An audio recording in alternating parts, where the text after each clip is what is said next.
আমরা কিন্তু আপেক্ষিক পারমাণবিক ভর নির্ণয়ের এখানে একটা জিনিস শিখছিলাম, এটা হলো কি বলতো একটি পরমাণু ভর দিয়ে, এবং এটা হলো কার্বন স্কেল দিয়ে। আমি বলছিলাম এই পারমাণবিক ভর বের করার 3টা স্কেল ছিল, অক্সিজেন, হাইড্রোজেন, কার্বন। এখন আমরা যেটা ইউজ করি সেটা হলো কার্বন স্কেল। অত কিছু জানতে হবে না, শুধু এটা জানলেই হবে। তো এখানে যেটা আছে আমাদের, আমরা এখন যে জানবো যে ওই যে বললাম না দশমিক বের হয় কীভাবে, আমরা দেখছিলাম যে এটা বের হয় যে আসলে ওই যে আইসোটোপের কারণে। আইসোটোপ তো আমরা বুঝি নাকি, একটু আগে আইসোটোপ পড়ে আসলাম। আইসোটোপের শতকরা হার থেকে মোলের আপেক্ষিক ভর নির্ণয়। এই যে আইসোটোপের শতকরা হার থেকে যখন মোলের আপেক্ষিক ভর বের করবো তখনই আমাদের যে রেজাল্টটা হয় দশমিক বের হয়ে যায়, ঠিক আছে? আমরা কিন্তু আগে হিসাব করে পাই না যে আসলে দশমিক কীভাবে আসতেছে, যেহেতু আমাদের পারমাণবিক ভর হলো নিউটন এবং প্রোটনের যোগফল, এখানে দশমিক হওয়ার কোনো প্রশ্নই আসে না। তো নিউটন আর প্রোটন তো তখন দশমিক হয় না, ভগ্নাংশ হয় না। তো হয় এখানে এই যে তাদের আইসোটোপের শতকরা হারের উপরে ডিপেন্ড করেই হয়। দেখো প্রকৃতিতে বেশিরভাগ মৌলই একাধিক আইসোটোপ রয়েছে, তাই যে মৌলের একাধিক আইসোটোপ আছে সেই মৌলের সকল আইসোটোপের প্রকৃতিতে প্রাপ্ত শতকরা হার থেকে মৌলের গড় আপেক্ষিক ভর এর মান গণনা করতে নিচের ধাপগুলো অনুসরণ করতে হয়। তাহলে আমরা কি করি, যে যদি একাধিক আইসোটোপ থাকে তাদের আমরা ওই যে প্রাচুর্যতার উপর ভিত্তি করে সেই হিসাবে আমরা গড় বের করে আমরা করি। রিডিং পড়া বাদ আমরা আগে সিস্টেমটা দেখি। সেটা কি মনে করো যে আমাদের এ এবং বি দুইটা মৌল কি না, একটাই মৌল, একটা মৌলর দুইটা আইসোটোপ। এ এবং বি হলো একটা মৌলের দুইটা আইসোটোপ। কোনটা বই কি নাই আছে? আমি একটু উদাহরণ দিচ্ছি। একই মৌলের দুইটা আইসোটোপ, বুঝতে পারছো? মানে একই মৌল যেমন আচ্ছা আমি অক্সিজেন, হ্যাঁ একই মৌলের দুইটা আইসোটোপ। আমি ক্লোরিন দিয়ে দিচ্ছি, আমি ক্লোরিন, কিন্তু এটা কত বলো তো? এটা হলো 35.5, এটা হলো 37, দুটোই 35.5 না, ওটা তো ভর, ওটা হলো আপেক্ষিক ভর। মেইনলি প্রকৃতিতে দুই ধরনের ক্লোরিন পাওয়া যায়, যার একটার ভর হলো 35, একটার ভর হলো 37। তাহলে আমরা কোনটা লিখবো? আমরা যখন কেউ আমাকে জিজ্ঞেস করবে যে ক্লোরিনের আপেক্ষিক মানে পারমাণবিক ভর কত, আমরা কোনটা বলবো? এই জন্য আমরা একটা গড় মান বের করে নিই। কিসের উপর ভিত্তি করে? প্রকৃতিতে তাদের কতটুকু পাওয়া যায় তার উপরে ভিত্তি করে, ঠিক আছে? যে এখানে দেখো এই যে ক্লোরিন যেটা 35 আছে সেটা প্রকৃতিতে পাওয়া যায় 70%, মানে এটা বেশি পাওয়া যায়। আর ক্লোরিন 37 যেটা আছে এটা পাওয়া যায় 25%, মানে কম পাওয়া যায়, ঠিক আছে? তার মানে এটা পাওয়া যায় হলো প্রকৃতিতে আমাদের 75%, এটা পাওয়া যায় কত পার্সেন্ট? 25%। তো এই তথ্য দিয়ে আমরা কি বের করতে পারি? আপেক্ষিক পারমাণবিক ভর বের করতে পারি। কিভাবে? আপেক্ষিক পারমাণবিক ভর তো আমরা জানি স্যার। কিভাবে জানি? ওটা আমরা বের করার সিস্টেম দেখতেছি আমরা। মানে ওটা তো মানে বই দেওয়া আছে, কিন্তু ওটা বের করার সিস্টেমটা আমরা দেখতেছি। তো এটা কিভাবে বের করতে হয়? বের করতে হয় এই যে এইভাবে, যেটা হলো এটা প্লাস এটা ভাগ 2। এই যে দুইটা আছে না আইসোটোপ, প্রথম আইসোটোপের ভর গুণন তার শতকরা পরিমাপ গুণ দিব। তাহলে দেখো এই যে 35 গুণন তার 75, এবার সে কি তার শতকরা পরিমাপ গুণন তার ভর, দুইটাকে যোগ দিয়ে দেবো। দিয়ে কি করবো আমরা? 100 দিয়ে ভাগ দিয়ে দিব, যেটা হবে সেটাই তার আপেক্ষিক পারমাণবিক ভর। দেখো বের হয়েছে না? তো 35 গুণন 75 প্লাস 37 গুণন 25 ডিভাইডেড 100 কত হয়েছে? 35.5 না, এটাই আমরা জানি না ভর। হ্যাঁ স্যার, ঠিক আছে। দেখছো? তাহলে এই যে এই কথাগুলো যে বলছে, এই কথাটাই কিন্তু এত কিছু বলছে এর মধ্যে এই কথাটাই। তাহলে সূত্রটা মনে রাখবো আমরা। দেখো এ মৌলের গড় আপেক্ষিক পারমাণবিক ভর পি গুণন এম। পি মানে কি? এই যে প্রথম আইসোটোপ এর ভর গুণন তার শতকরা পরিমাপ প্লাস কিউ গুণন এম, দ্বিতীয় আইসোটোপের ভর গুণন তার শতকরা পরিমাপ ডিভাইডেড 100। সূত্র সহজ না কঠিন? তাহলে এইটা পিএম দিয়ে মনে রাখা দরকার আছে, যেটা আসবে যে না পিএম যেটা সূত্র তো লাগে না। তাহলে এটা লিখবা পিএম, পি গুণ পিএম প্লাস কিউএম ডিভাইডেড 100। আচ্ছা স্যার, এটা কোশ্চেনটাতে কি দেওয়া থাকবে যে এই দুইটা আইসোটোপ আছে? এটা এই যে এটা ডাইরেক্ট এরকম দেওয়া থাকবে। এই দেখো প্রশ্ন হলো এটা স্যার শতকরা পরিমাপ। এই দেখো উদাহরণ, এই যে প্রশ্নটা দেখো, এই যে উদাহরণ দেওয়া আছে প্রকৃতিতে ক্লোরিনের দুইটি আইসোটোপ আছে, একটা হলো কি Cl 35, একটা হলো 37। তাহলে ক্লোরিনের আপেক্ষিক পারমাণবিক ভর কত? আচ্ছা, এবং এখানে দেওয়া থাকবে শতকরা পরিমাণ। এখন এটা দেওয়া থাকবে এই যে প্রকৃতিতে প্রাপ্ত ক্লোরিনের শতকরা পরিমাণ এত, এটা এত, হ্যাঁ দেওয়া থাকবে। এখন বলবে ক্লোরিনের গড় এত, হ্যাঁ এখন শুধু প্রশ্ন বলবে কি ক্লোরিন আপেক্ষিক পারমাণবিক ভর নির্ণয় করো। হ্যাঁ রাইট। আবার এরকম দেওয়া থাকতে পারে, দেখো এটা দেওয়া নাই, তাহলে দেওয়া আছে যে 35 এর আপেক্ষিক পারমাণবিক ভর দেওয়া আছে আর দেওয়া আছে কি বলতো ক্লোরিনের আচ্ছা, আপেক্ষিক 100 পারমাণবিক ভর 75 না হ্যাঁ ক্লোরিনের আপেক্ষিক পারমাণবিক ভর দেওয়া আছে নাই কি বলতো এই যে 37 এর শতকরা পরিমাপ দেওয়া নাই এটা হট তখন আমরা বের করতে পারবো না সমীকরণ দিয়ে সমীকরণ কেন দেওয়া লাগে এটা তো বোঝা যাচ্ছে 100% তো থাকবে 100% থেকে আমরা 75% হ্যাঁ এটা করতে পারো ওটাই তো আমরা এটা বলতেছি এটা করতেই পারো কিন্তু তারপরে এটা এইভাবে মানে কিন্তু তাড়াতাড়ি করার জন্য হ্যাঁ, আর কি এটা ঠিক তুমি যখন অঙ্ক দিবে তখন তার এটা বলে দিতে পারবো না হ্যাঁ, হ্যাঁ। ওই ইকুয়েশনে ফালাই করতে হবে ঠিক আছে কিন্তু কেমনে সলভ করবো এটা তো অনেক বড় হয়ে যাচ্ছে না কেন বড় হচ্ছে ডাইরেক্ট করে দিবা না এটা দেখো যে পি এম মানে গুণন এইটা তো দেওয়া থাকবে না কিউ এন হ্যাঁ কিউ এন ডিভাইড কত ও এই সূত্র তো লাগবে সমান সমান কত 25.5 তো বাকি সব মানই জানো তুমি জানো না শুধু এন জানো না হ্যাঁ হ্যাঁ বুঝছি তো এটা মান বসাই দিয়ে বের করতে পারবো না এন হ্যাঁ সূত্র লাগবে স্যার আমার সূত্র লাগবে না তো সূত্রটা কিন্তু মস্ত করবা তাহলে P M plus Q N divided 100 পারবা না এখন হ্যাঁ ইনশাআল্লাহ ওকে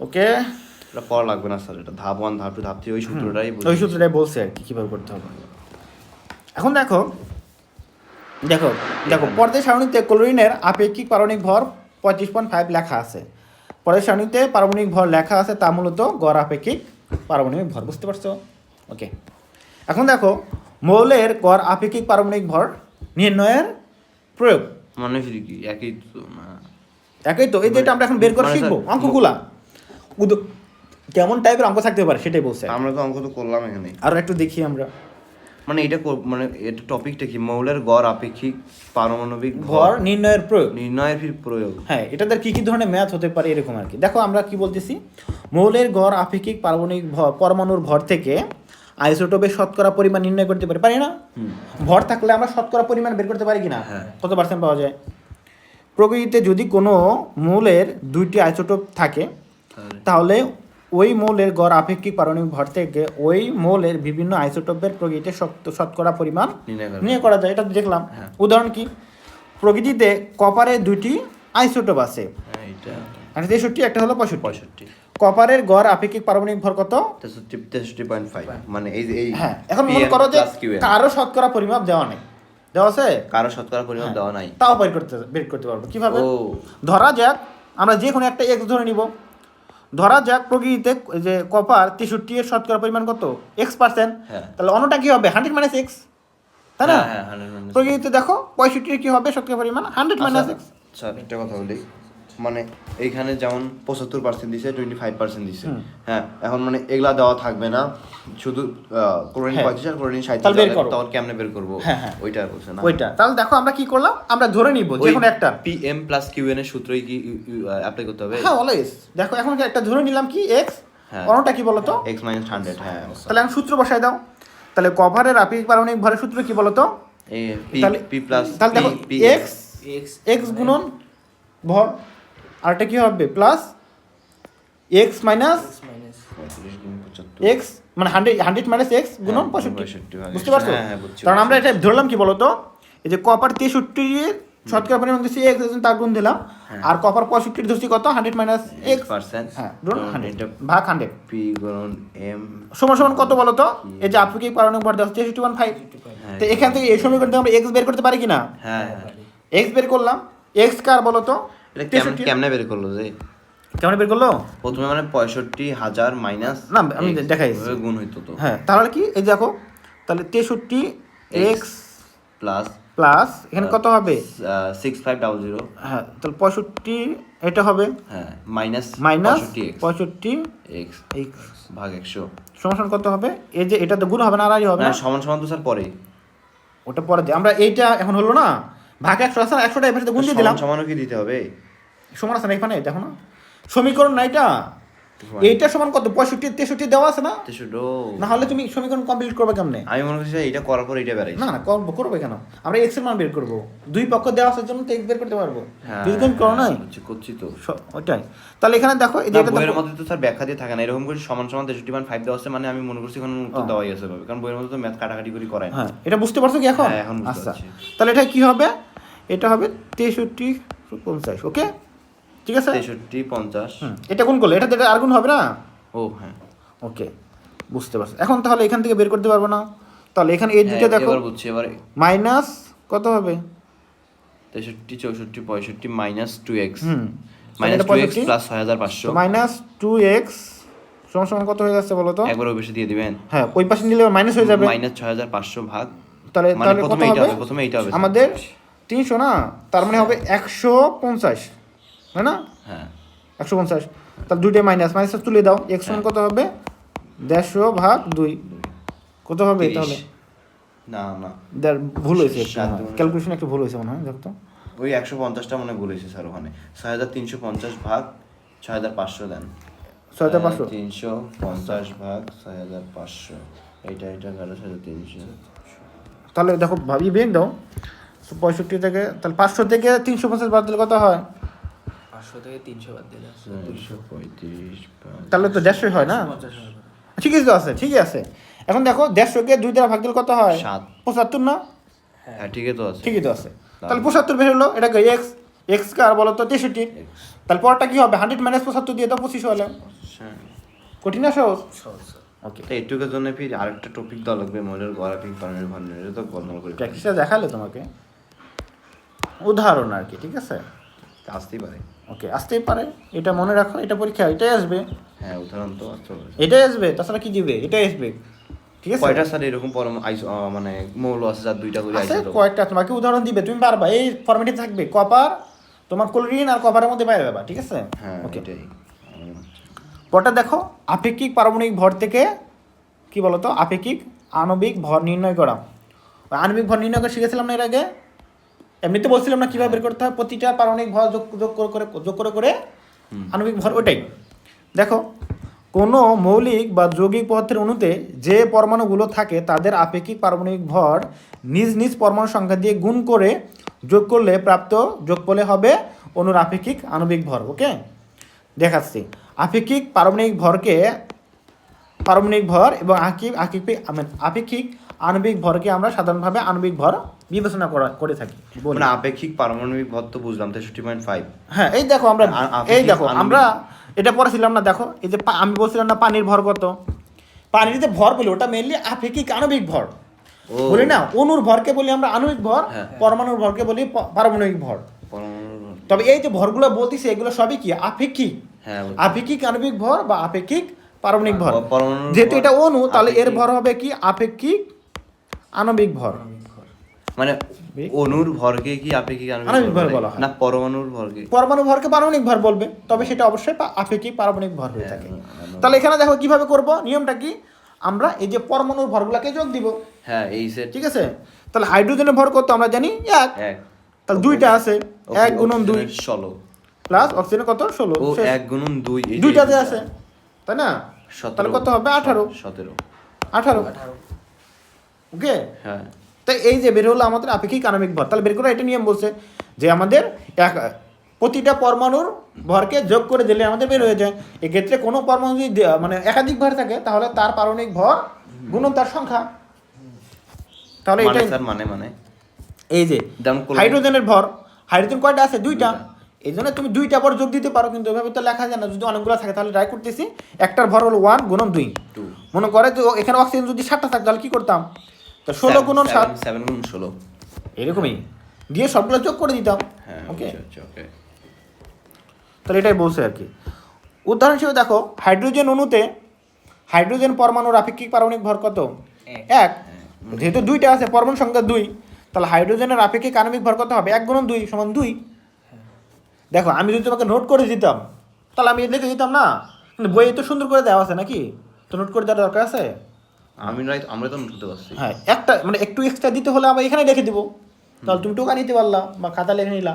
তো বইয়ে যেটা আছে এটা তো লিখে দেওয়ার কোনো প্রশ্নই আসে না। ওকে, বই পড়া শিখতে হবে। দেখো, উদাহরণ কি 2 নাম্বার, দেখো বড় একটা যৌগ, এটা হলো সালফিউরিক অ্যাসিড। সালফিউরিক অ্যাসিড, হ্যাঁ, H2SO4 অণুতে উপস্থিত হাইড্রোজেন এর আপেক্ষিক আণবিক ভর কত? আপেক্ষিক পারমাণবিক ভর কত? 1। পরমাণু সংখ্যা কত? 2টা।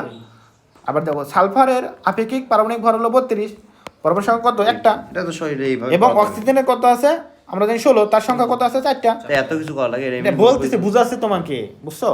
তা সালফিউরিক অ্যাসিডের আপেক্ষিক পারমাণবিক ভর কত? তাহলে কি হবে এখানে? হাইড্রোজেন আছে 1 গুণন 2 দিতে হবে, প্লাস কত? সালফারে শুধু একটাই আছে, সো 32। তারপরে কি গুণন 1 দিতে পারো, একটা যেহেতু আছে, তাহলে প্লাস কত? অক্সিজেন 16, কয়টা আছে? 4টা। একটা এত ঝামেলা সমাধান করতে হবে, যেটা হবে সেটাই। হ্যাঁ ভাই, এমনি আমরা মুখ দিতে বের করতে পারছি। তাহলে তুমি এটা আরো অন্যভাবে করতে পারো, সিস্টেম করতে পারো। সেটা কিভাবে সুন্দর করে সাজাতে পারো? তাহলে ওয়ান কয়টা আছে? একটা। 1 গুণন 1 ফার্স্ট ব্র্যাকেট। ওই স্যার 1 একটা তো নাই, 1 দুইটা। হাইড্রোজেন একটা আছে না, দুইটা আছে না? আর দুইটা আছে, সরি। হ্যাঁ দুইটা হবে।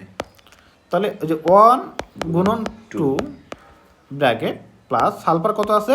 একটা। তাহলে এই যে 32 গুণন 1 না সালফারে 32 প্লাস কত আছে? অক্সিজেন আছে 4টা, ও 16 গুণন ব্র্যাকেট দিয়ে 4।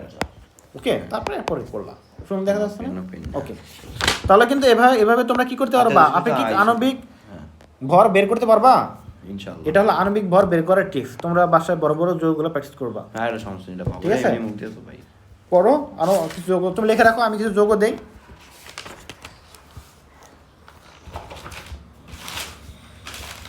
স্যার ইয়া দিবেন না, হুম এটা ভিডিও দিবেন না। দেবো। KMnO4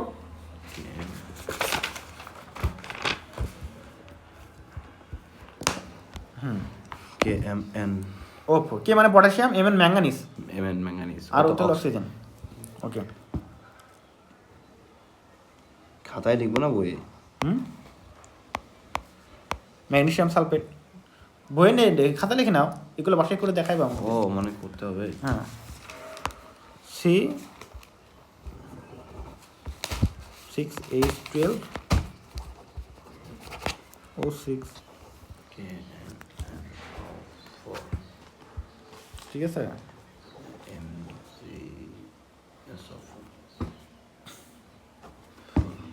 este সালফার হতো অক্সিজেন না স্যার? হুম este সালফার হতো অক্সিজেন। কোনটা?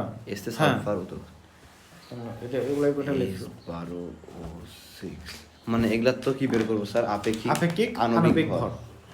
তখন আপেক্ষিক পারমাণবিক ভর লেখা কেন? কোথায় এই যে এখানে বলছে আপেক্ষিক পারমাণবিক ভর ব্যবহার করে ভর থেকে আপেক্ষিক আণবিক ভর নির্ণয়। তুমি যে ভরগুলো বের করলা আণবিক ভরগুলা, এই জন্য কি ব্যবহার করতে হয়েছে বলো তো? পারমাণবিক ভর না?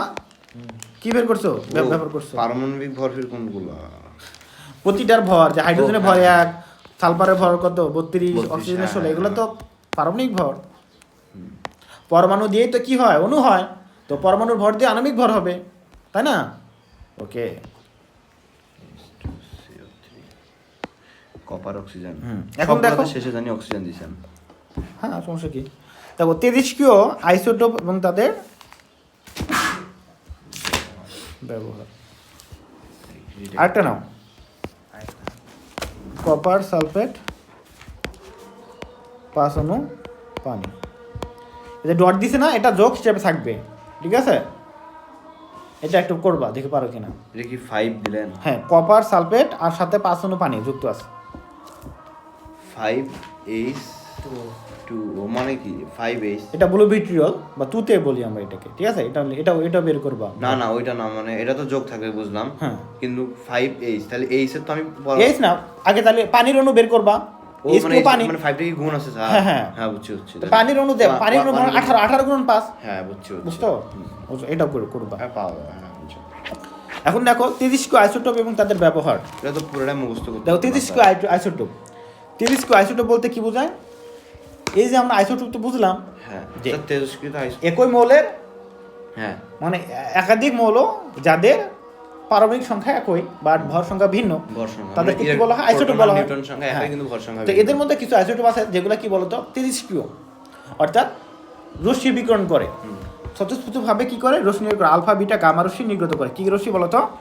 আলফা বিটা গামা রশ্মি নির্গত করে। আলফা বাংলা বিটা লিখি। গামা হ্যাঁ। থিটা রশ্মি। না না, ওই আলফা বিটা এবং গামা, এই তিনটা রশ্মি নির্গমন করে, ঠিক আছে? তো যারা এই তিনটা রশ্মি নির্গমন করে তাদেরকে বলি আমরা কি বলতো? তেজস্ক্রিয় মৌল। এখানে দেওয়া আছে। দেখো এই অধ্যায়ে আমরা আইসোটোপ সম্পর্কে জেনেছি। কিছু কিছু আইসোটোপ আছে যাদের নিউক্লিয়াস, দেখো কিছু কিছু আইসোটোপ আছে যাদের নিউক্লিয়াস স্বতঃস্ফূর্তভাবে নিজে নিজে ভেঙে আলফা বিটা গামা ইত্যাদি তেজস্ক্রিয় রশ্মি নির্গত করে। একটি মৌলের যে সকল আইসোটোপ তেজস্ক্রিয় রশ্মি নিঃসরণ করে তাদেরকে কি বলা হয়? তেজস্ক্রিয় আইসোটোপ।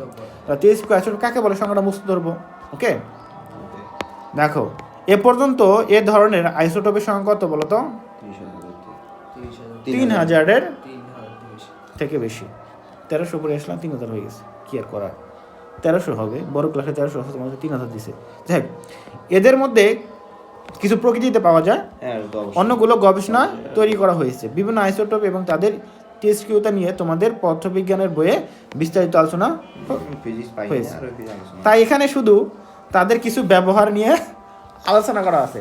তাহলে এই টেস্ট আইসোটোপগুলো চিকিৎসা ক্ষেত্রে, কৃষিক্ষেত্রে, বুঝছো, অনেকভাবে ব্যবহার করা হয়। তো সেইগুলো দেওয়া আছে। পুরো লাইন টু লাইন মুখস্থ করতে হবে না, খালি ইম্পর্টেন্ট কয়েকটা লাইন মুখস্থ করলেই তো লাইন টু লাইনের মধ্যেই মনে করে তুমি পড়ে বুঝতে পারো যে এগুলো মুখস্থ করতে হবে, ঠিক আছে না? বড় বড় না পড়ে, তো এগুলো মুখস্থ করতে হবে। দেখো এখানে দেওয়া আছে চিকিৎসা ক্ষেত্রে কি কি ব্যবহার করা হয়, রোগ নির্ণয়।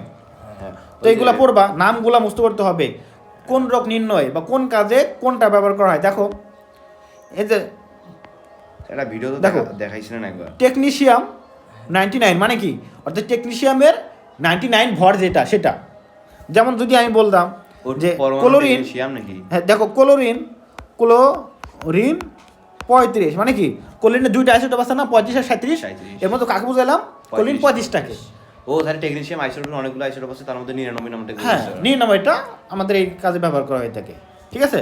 তাহলে এইগুলো কোনটা কী কাজে ব্যবহার করা হয় এটা কিন্তু মুখস্থ করতে হবে। আমি এটা পড়াবো না সব। দেখো রোগ নিরাময়ে বিভিন্ন রোগে বিভিন্ন টেস্ট আইসোটোপ ব্যবহার করা হয়। দেখো থাইরয়েড, আমরা জানি থাইরয়েডের যে গলা, আমরা জানি থাইরয়েডের রোগ হয়, কলকনা ঘা হয় কি, আয়োডিন হবে না? তো এখানে দেখো থাইরয়েড ক্যান্সার নিরাময়ে টেস্ট আইসোটোপ ব্যবহার করা হয়।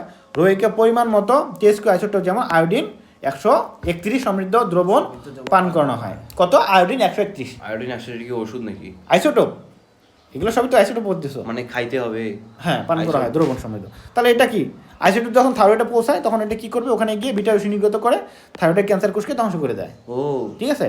স্যার এটা মানে ওই যে আপনার যে ভিডিও দেখাইছিলেন, ওই পাইপ দিয়ে কি ওটা দিবে? না এটা তো না, এটা পান করলেই হবে। ও মানে খাইতে হবে, এটা হচ্ছে। তাহলে দেখো আবার দেখো ইরিডিয়াম আইসোটোপ ব্রেনের ক্যান্সার নিরাময়ে ব্যবহার করা হয়। তাহলে পরীক্ষা আসবে, হ্যাঁ ব্রেনের ক্যান্সার নিরাময়ে কোনটি ব্যবহার করা হয়? ইরিডিয়াম। শেষ, আসবে এমনি এমসিকিউ আসবে। টিউমার উপস্থিতি নির্ণয় ও নিরাময়ে টেস্ট আইসোটোপ কত ব্যবহার? কোবাল 60, ভেরি ভেরি ইম্পর্টেন্ট, একদম পরীক্ষা অনেক আসে। তাহলে টিউমারের উপস্থিতি নির্ণয় এবং নিরাময়ের জন্য কোবাল 60 ব্যবহার করা হয়, ঠিক আছে? কোবাল 60 থেকে কি গামা রশ্মি না খাইতে হবে কেন? রশ্মি, এটা রশ্মি থেকে। তা ওই যে ওই থাইরয়েডটা তো খাইতে হ্যাঁ হবে, ওটা সব তো আর খাইতে হবে না, থেরাপিতে ব্যবহার করা। কোবাল 60 থেকে নির্গত গামা রশ্মি ক্যান্সারের কোষগুলোকে ধ্বংস করে। আবার দেখো রক্তের লিউকেমিয়া রোগের চিকিৎসায় ফসফরাস 32 সবই তো দিছে, এর ফসফরাস ব্যবহার করা হয়। তো সবই করতে, হ্যাঁ এগুলো মুখস্থ করতে হবে, কোনটা কি একদম ইম্পর্টেন্ট। এখানে ধরে ধরে মুখস্থ করাটা উচিত ছিল, যে আমি তোমাদের পড়তে দিলাম মুখস্থ করো, তাহলে পড়া হবে। এর মধ্যে মুখস্থ হবে। হ্যাঁ এই জন্য তো টাইম নেই এখানে, এই জন্য তো আর সম্ভব না। এটা কি করে, ব্যাসে যখন পড়াইবা একদিনে এটাই পড়াবে, বলবে মুখস্থ করো, শেষ। মুখস্থ যদি আমি মুখস্থ না হয়, না হলে তো কি করা হবে, ওই টাইমটা তোমাকে মুক্ত করার জন্য চেষ্টা করতে হবে, পরে বাসায় গিয়ে পড়বা। না হলে সবার তো আর হবে না, এক সমান টাইম হয় না। তা কৃষিক্ষেত্রে ফসলে পুষ্টিতে ব্যবহার করা, এগুলো কী কী ব্যবহার করে মুক্ত করবা, ঠিক আছে? এই যে ফসলে মানন নেয় এইগুলো বলবা। বিদ্যুৎ উৎপাদনে এই যে ইউরেনিয়াম ব্যবহার করা হয়, বুঝছো? ইউরেনিয়াম ব্যবহার করা বিদ্যুৎ উৎপাদনে, এটা পড়বা। পারমাণবিক চুলিতে, এটা আমরা পরে গিয়ে আরও দেখবো, ঠিক আছে? আমরা মেনলি এটা 10ম অধ্যায়ে গিয়ে দেখবো যে ফিউশন আর ফিউশন বিক্রিয়া মাধ্যমে আমরা বিদ্যুৎ, মানে ফিউশন বিক্রিয়ার মাধ্যমে আমরা বিদ্যুৎ উৎপাদন করতে পারি, ঠিক আছে? ইউরেনিয়াম থেকে মেনলি ওটা, ঠিক আছে? তো এগুলো এই যে দেখো পারমাণবিক চুল্লি, নিউক্লিয়ার, হ্যাঁ ইউরেনিয়াম ব্যবহার করে। স্যার মাদাম কুরি না কি জানি, বিয়ের করি মাদার করে, তো অন্য বিষয়। ওনারাই তো তেজস্ক্রিয় আবিষ্কার করছে না? হ্যাঁ তেজস্ক্রিয়তা। তাহলে শেষ কিন্তু পড়া, তোমাদের কাজ হলো এইগুলো একদম মুখস্থ করা, কোনটা কি ব্যবহার করা হয়। আবার মনে করো পুরাতন, মনে করো যে কোনো ফসিলের বয়স নির্ধারণে, মনে করো যে আমরা বলি না যে একটা ডাইনোসরের কঙ্কাল পাওয়া গেছে, এটা এত বছরের, বা একটা কিছু একটা পাওয়া গেছে এটা এত বছর পুরনো, কীভাবে পাওয়া যায়? এটা কার্বন ট্রেসিংয়ের মাধ্যমে কার্বন 14 আইসোটোপ ব্যবহার করে বের করা হয়, ঠিক আছে? কার্বন 14 আইসোটোপ এখানে আছে সম্ভবত, দেখে নিবা। স্যার এই যে পরমাণুর এন শেলে, মানে এন শক্তি স্তর না, হ্যাঁ এন শক্তি স্তরে কয়টি উপশক্তি স্তর থেকে? তাহলে দেখো এইগুলা কিন্তু তোমাদের পড়া একদম মুস্ত